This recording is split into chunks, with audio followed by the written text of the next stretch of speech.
Tired of dealing with annoying flies, fruit flies, and gnats in your home? The Zevo Flying Insect Trap is your ultimate solution. Don't wait. Check out the link in the video description now to get your Zevo Flying Insect Trap on Amazon and enjoy a bug-free home today. A woman was left humiliated when her best friend, as the bride, lost her temper at the guest's 4-year-old son after he made a mess out of the wedding cake on her big day. Rather than reaching out to make amends, the woman, 29, felt that her longtime friend, 28, should apologize first for screaming at her in front of her son, husband, and the other wedding guests. The woman, OP for short, decided to take to Reddit's notorious r/amita**** forum to gauge whether this was a reasonable expectation, titling the post, "AITA for not apologizing to my friend after she screamed at me and my kid at her wedding." She went on to offer the important context that her friend did speak to me during her wedding planning about being unsure on whether or not to allow kids at her wedding. The bride also has 2 sisters with kids around the same ages as OP's son, whom, OP added, the bride practically views as her own nephew as well. But she wanted to be able to let loose and enjoy her wedding without worrying about any kids messing things up, the post continued. I gave her my opinion, saying me and hubby allowed kids at our wedding and wouldn't have it any other way. The kids were still family and deserved to be included. After that, and speaking with her sisters, she and her husband opted kids for the wedding. OP described of the decision-making process to allow kids at the wedding. Now, the ceremony went swimmingly. BFF's nieces sat with me, hubby, and son, as her sisters were in the bridal party. I brought quiet activities to keep them entertained and everybody behaved. I even cried from how lovely it was, the woman described. At the reception, the bride's nieces went back to their parents, while the woman and her husband looked after their own son. Dinner went fine, and then the couple took to the dance floor for their first dance.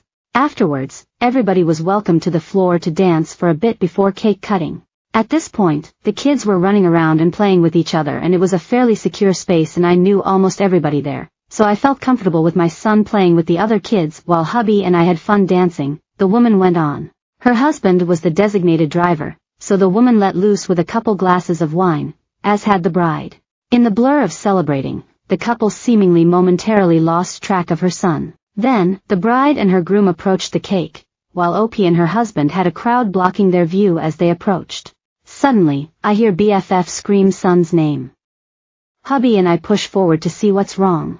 I see my son with frosting around his mouth and on his fingers. The cake had a small chunk taken out of it.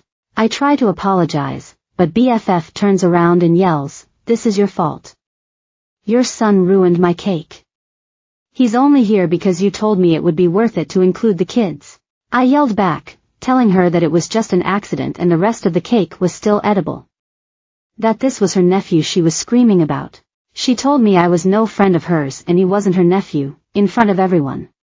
She told me to leave or she'd call security, the woman went on. By then, both the woman and her son were crying and she, her husband and son left the wedding. Afterwards, the woman heard from one of the bride's sisters who apologized on behalf of the bride but was adamant that the guest also needed to apologize to the bride. I think sorries are out the window now after her outburst. I told her sister so and said I expect an apology first before I'd say anything to her. Not only did she blow up at me in front of everyone, but at my son. I'm humiliated but even more angry on his behalf. So, AITA if I refuse to apologize first, the post concluded. Reddit was quick to reach the consensus that the woman was in the wrong, dubbing her YTA, short for you're the A*****. The post amassed thousands of comments, with some best and most succinctly encapsulating the broader sentiments expressed in the feedback. As one fumed, YTA. Your child is very young and in need of supervision. It doesn't matter how secure the location is, there are a lot of things that are not secure, like cake, glasses, etc., in the venue. Not only should you apologize, you should have apologized right then and there instead of reacting with the rest of the cake is still.